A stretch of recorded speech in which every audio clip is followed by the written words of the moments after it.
You're watching Chicago Bears Now. We are presented by Manscaped. Go to manscaped.com. You can use promo code BEARS20. That promo code for you Bears fans is going to get you 20% off plus free shipping at checkout. Trust me, Father's Day is here. That is a perfect gift for your dad, for your significant other, whatever it is. Manscaped, best men's grooming products out there at manscaped.com. Promo code BEARS20. Let's get in today's Bears Rumors Roundup. Allen Robinson, is he at minicamp? We were going to wonder. Yep, he's there. 4 smoking J's on this one. And, hey, this is a very, very good thing for the Chicago Bears. And I thought he would show up. He wasn't at OTAs, but when he willingly signed his what do you want to call it? When he signed his franchise tag number, then that was kind of a sign of, hey, he's not going to hold out this year. Obviously, he still could. He could hold out of training camp, but the fact that he showed up at minicamp is a sign that I don't think he's going to hold out. He's definitely not going to hold out at minicamp. Now, a couple of years ago, Ezekiel Elliott for the Dallas Cowboys went to minicamp, skipped training camp to hold out. I guess he could do that, but I do not think that is going to happen. He's expected to be a full participant this week. Allen Robinson's a pro. He's a pro. We know that.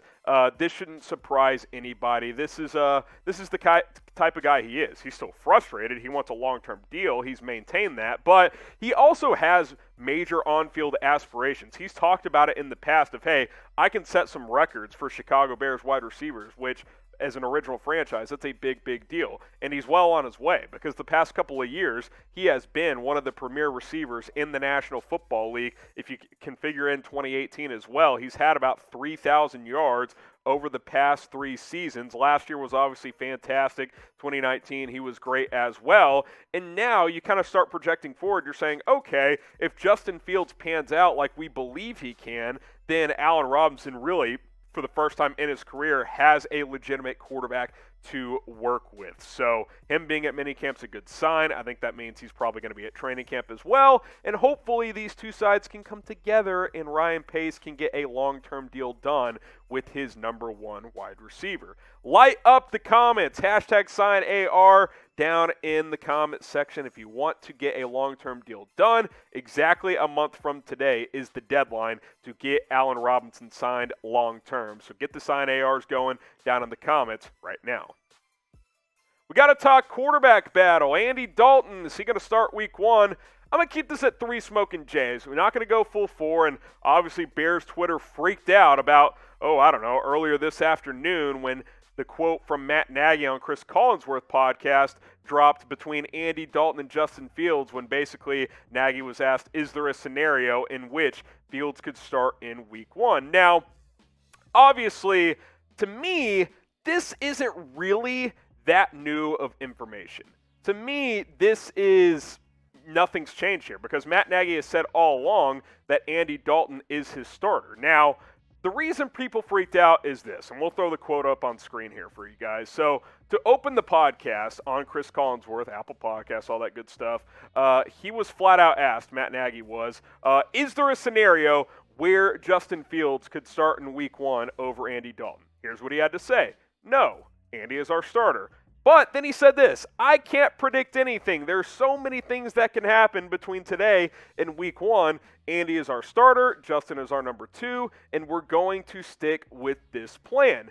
Nothing has changed here, guys. Like, sure, Adam Schefter retweets the quote, and everybody's like, Justin Fields, there's no chance he can start. Like, that's been consistent all along. Matt Nagy has said Dalton's our starter, and when Fields is ready, he'll start. Look, if Fields balls out between now and week 1 and Dalton is terrible, Matt Nagy has still left wiggle room where that could change. He flat out said, I can't predict what's going to happen.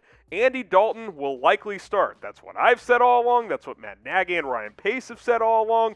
That is the expectation. But weirder things have happened. An injury can pop up. Dalton can struggle, but as of now, on June 15th, he is the starter, just like he was the day after he signed, just like he was after they drafted Justin Fields on draft night. This has not changed, but because of the way Chris Collinsworth posed the question of, is there a possible scenario, and he still said no, even though he added the other stuff of can't predicting what's going to happen, everybody freaked out like, Andy Dalton's going to start. Fields is never going to play. That's just not true, guys. Bears Twitter, take a deep breath. This has been the plan all along. Nothing has changed, in my opinion. And until something tangible changes on the field, in training camp, maybe this week in minicamp, during the preseason, Dalton will start week 1. Doesn't mean he's going to start all year. It doesn't mean he's going to start 6 weeks. Just means to start the season, he will be the starting quarterback for the Chicago Bears, which has been the plan all along. Who should start? We'll leave it up to you guys. You can be Matt Nagy. Type AD for Andy Dalton. Type JF for Justin Fields. I think the safe play is probably Dalton week 1, but I'm fine if Fields starts. If he balls out and Dalton looks like a scrub, a total stiff, then play Justin Fields. I've got no problem with that, but let's not act like there's a bunch of new information out there because of a slightly worded question toward Matt Nagy. I just don't think that is the case when it comes to this quarterback situation. So AD for Andy Dalton, or you can type JF for Justin Fields. Manscaped is the sponsor of today's show on Bears Now, and they've been a loyal sponsor to us, and you guys should be loyal to them. If you love this show, hey, I'm telling you right now, the Lawnmower 4.0 is the best men's grooming product out there, and Father's Day is this Sunday. I have trouble knowing what to give my dad, and don't think this is awkward. Guys, it gets gnarly downstairs, especially as you get older. It's just a bad situation, and I've gone through tons of products through my times. The Lawnmower 4.0, though, it cleans it up. It's got that advanced skin care technology. It's been a game changer for me. Get your Pops a Lawnmower 4.0 at manscaped.com. Promo code BEARS20. That's going to get you 20% off at checkout. Those links are in the comments. It's in the description. Perfect Father's Day gift is the Lawnmower 4.0 from Manscaped. Let's continue our Bears rumors roundup here. Trade for Stephon Gilmore. I saw this one circulating on Twitter. At One Smoking Jay, I almost wanted to give it a fake news, but since cornerback is still a pretty big need, I'll throw one out there. I mean, there's no harm in exploring it, right? And the reason it's somewhat at the forefront here is Gilmore is skipping the remainder of Patriots minicamp, and he wants a new deal. It's as simple as that. Final year of his contract, set to be a free agent in 2022. He's playing business-savvy Gilmore right now, which makes sense because he's over the age of 30, and he just didn't play as well in 2020 as he did in 2019. And another note on this, Ryan Pace did show some interest in Gilmore just a couple of years ago before he ended up with New England. Now, I kind of just alluded to it. Gilmore in 2020, while he wasn't a bad player, he wasn't the best corner in the NFL like he was in 2019. I mean, he was unreal just a couple of years ago. Now, the Patriots had a lot of holdouts. That defense wasn't as stout overall. He was put in some probably more difficult situations. Plus, he missed 5 games with some injuries as well. So I wouldn't view this as oh no, Gilmore can't play anymore.